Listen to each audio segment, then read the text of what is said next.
दोस्तों, good morning. आज मैं हरिओम सिंह सूर्यवंशी आपके लिए लाया हूँ hybrid maths academy YouTube channel पर साइंस की क्लास। और आज के टॉपिक में हम बात करेंगे रक्त परिसंचरण तंत्र की। तो देखते हैं रक्त परिसंचरण तंत्र।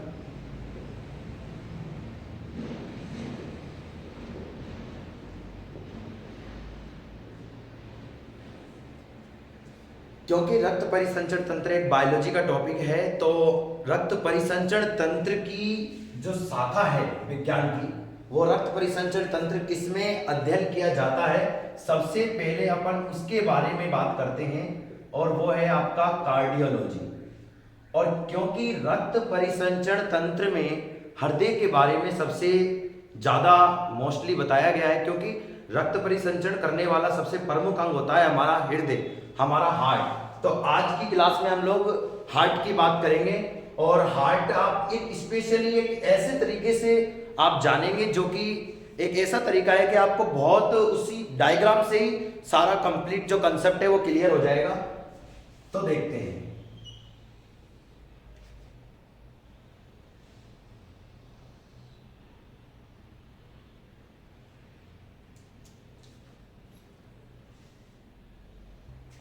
हाँ, तो हम बात कर रहे थे हृदय की, और डायग्राम आपके सामने बिल्कुल इस तरीके से तैयार है कि जिससे एक एक कंसेप्ट क्लियर होगा।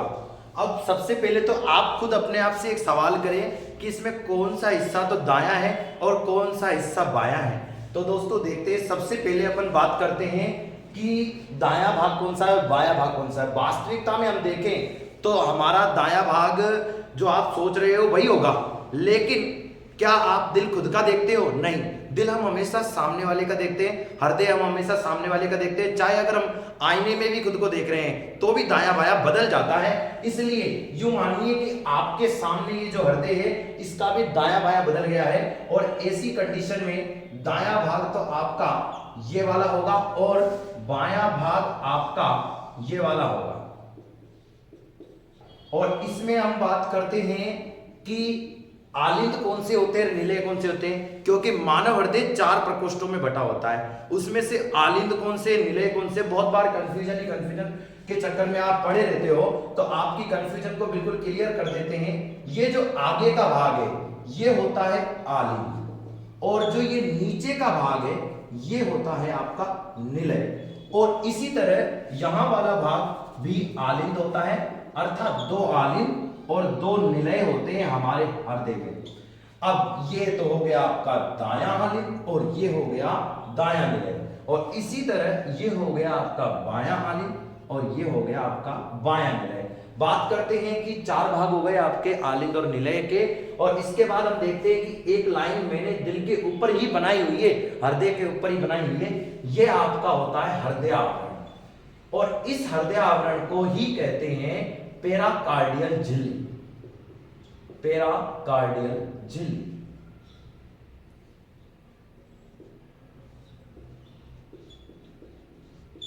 हमारे हृदय का सुरक्षा कवच, हृदय के ऊपर पाई जाने वाली झिल्ली, इसको पेराकार्डियल झिल्ली कहते हैं। और यहां से आपका ये जो है अशुद्ध रक्त का प्रवेश हो गया।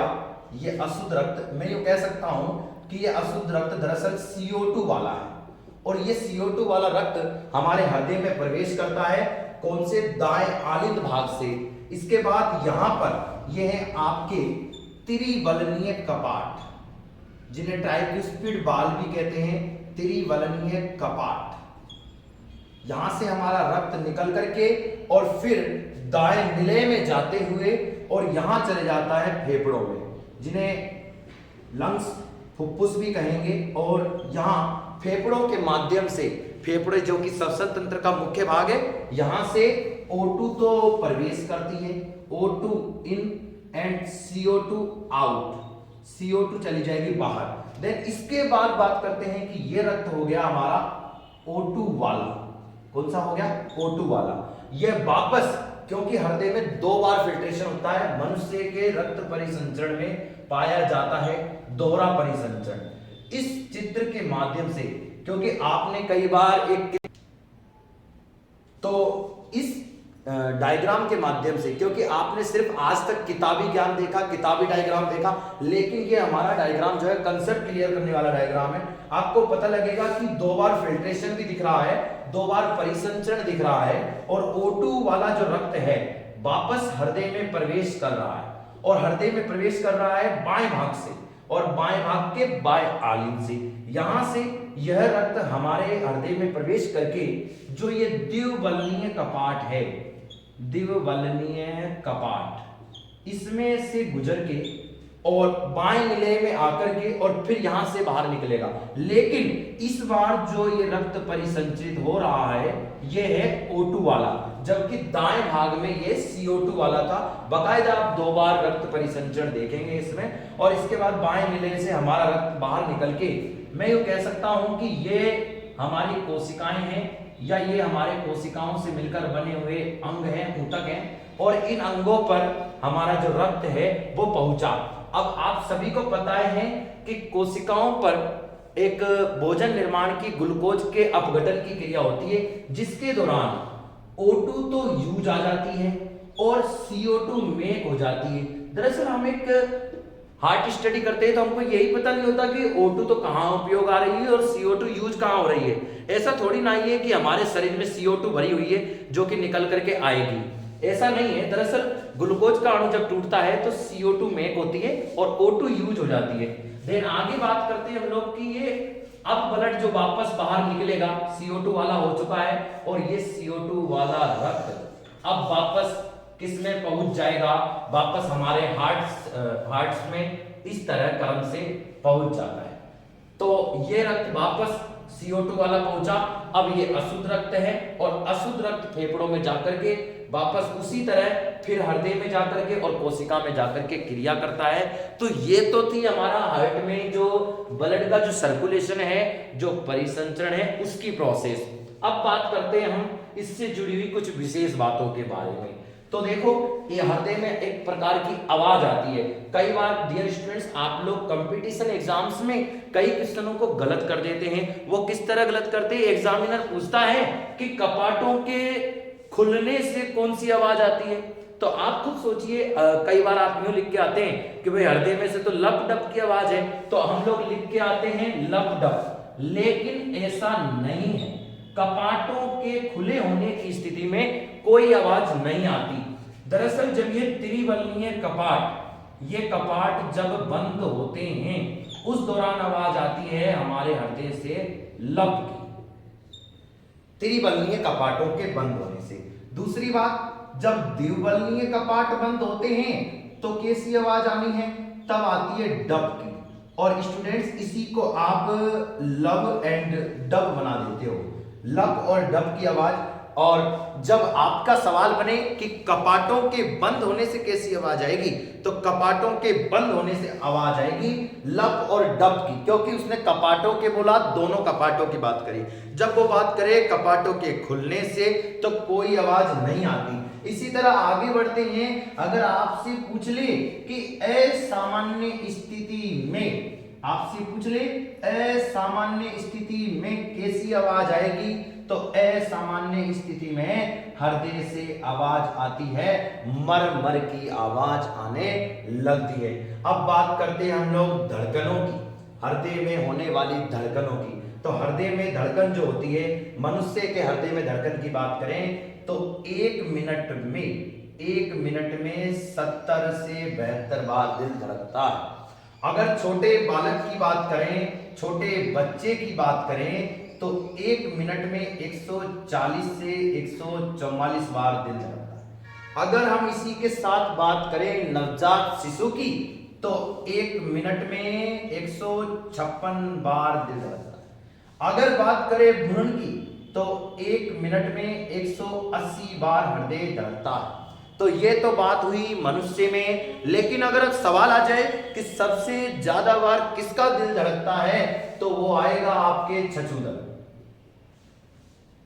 इसका हृदय 1 मिनट में 400 बार, 1 मिनट में 400 बार, और सबसे ज्यादा कह सकते हैं सर्वाधिक बार धड़कता है। इसी तरह बात करें कि मनुष्य के हृदय में 4 प्रकोष्ठ हैं, लेकिन मछली के हृदय में, यानी यूं सवाल यूं बने कि सबसे कम प्रकोष्ठ किसमें पाए जाते हैं, सबसे कम प्रकोष्ठ, तो सबसे कम प्रकोष्ठ पाए जाते हैं मछली में। किसमें पाए जाते हैं, मछली में। और अगर बात करें कि सबसे ज्यादा प्रकोष्ठ, अगर ज्यादा की बात की जाए तो ज्यादा प्रकोष्ठ पाए जाएंगे कॉकरोच में।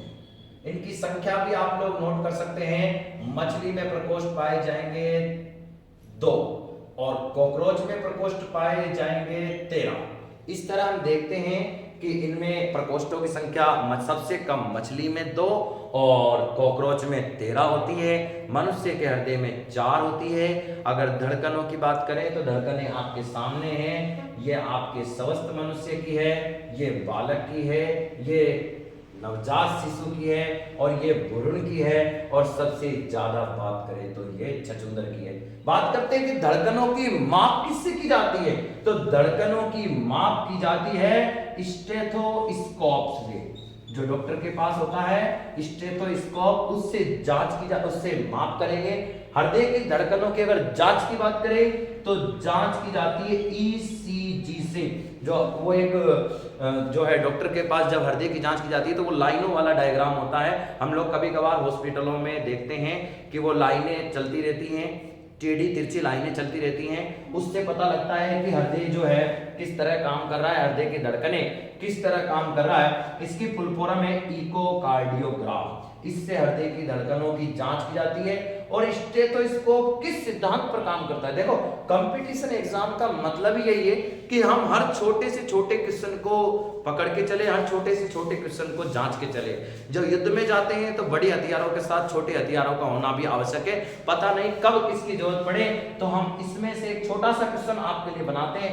स्टेथोस्कोप किस सिद्धांत पर काम करता है, आखिर डॉक्टर हमारी किस बात को सुनता है, तो डॉक्टर सुनता है साउंड को, ध्वनि को। तो मैं कह सकता हूं कि यह ध्वनि के परावर्तन सिद्धांत पर काम करता है। स्टेथोस्कोप ध्वनि के परावर्तन सिद्धांत पर काम करता है। अगर इसको धड़कन को हम लोग तोड़ें कि 1 मिनट में 70 से 72 बार, तो मैं यूं कहूंगा कि एक धड़कन में कितना समय लगता है। आप एक बार सोचें और जवाब जरूर दें, एक धड़कन में कितना समय लगता है। इस बात के लिए आप कमेंट करें, कमेंट के माध्यम से बताएं कि एक धड़कन में कितने मिनट का समय लगता है। यह क्वेश्चन मैंने आप पर छोड़ा। आगे हम बात करते हैं कि धमनी और शिराओं के लिए, तो हमारे हृदय में रक्त वाहिनियां पाई जाती है, धमनी और शिरा। कई बार स्टूडेंट्स देखो सभी प्रकार के विद्यार्थी होते हैं, कुछ कमजोर होते हैं और कुछ बहुत ब्रिलियंट होते हैं, इंटेलिजेंट होते हैं। उन्हें ये नहीं जानना होता कि कौन से में कौन सा रक्त बहेगा, उन्हें याद रह जाता है। लेकिन कई विद्यार्थी जो कमजोर विद्यार्थी होते हैं वो अपने आप को कमजोर ना समझे, एक बार ये समझे कि तुम लोगों ने अगर ठान लिया तो तुम भी उस मंजिल को हासिल कर सकते हो। तो देखो धमनी 3 अक्षर का है और सिरा 2 अक्षर का है। बिल्कुल ऐसा इजी कंसेप्ट कि आपको आसानी से याद हो जाएगा। धमनी 3 अक्षर का है, इसे 2 अक्षर के शब्द से जोड़ दीजिए तो धमनी में कैसा रक्त बहेगा, शुद्ध रक्त बहेगा। और सिरा में कैसा रक्त बहेगा, अशुद्ध रक्त बहेगा। धमनी में शुद्ध रक्त और सिरा में अशुद्ध रक्त। अब हम ये जानते हैं कि शुद्ध रक्त हम अंगों पर लेकर जाएंगे हृदय से। ये देखिए O2 वाला शुद्ध रक्त ही हम लोग हृदय से अंगों पर लेकर के जाएंगे। तो हम यूं कह सकते हैं कि शुद्ध रक्त हृदय से अंगों पर रक्त का प्रवाह किसके माध्यम से होता है, धमनी के माध्यम से होता है। और बात करें अशुद्ध रक्त के प्रवाह की, तो अंगों से हृदय पर अशुद्ध रक्त लेकर कौन आता है, सिराएं लेकर आती है। अब इसमें 2 क्वेश्चन और एक्स्ट्रा बढ़ते हैं। कभी कभी एग्जामिनर ऐसे पूछ लेता है कि पल्मोनरी शब्द जोड़ देता है। वो पूछता है कि पल्मोनरी धमनी में कैसा रक्त, तो भाई मामला पूरा की पूरा उल्टा हो चुका है। धमनी में पहले शुद्ध रक्त था, लेकिन पल्मोनरी शब्द जुड़ते ही पल्मोनरी धमनी में कैसा रक्त हो जाएगा, अशुद्ध रक्त। जबकि पल्मोनरी सिरा में कैसा रक्त हो जाएगा, शुद्ध रक्त हो जाएगा। यानी कि हम ये कह सकते हैं कि धमनी से शुद्ध, सिरा से अशुद्ध, लेकिन पल्मोनरी या फुफ्फुसीय धमनी से अशुद्ध रक्त निकलता है और फुफ्फुसीय सिरा से शुद्ध रक्त निकलता है।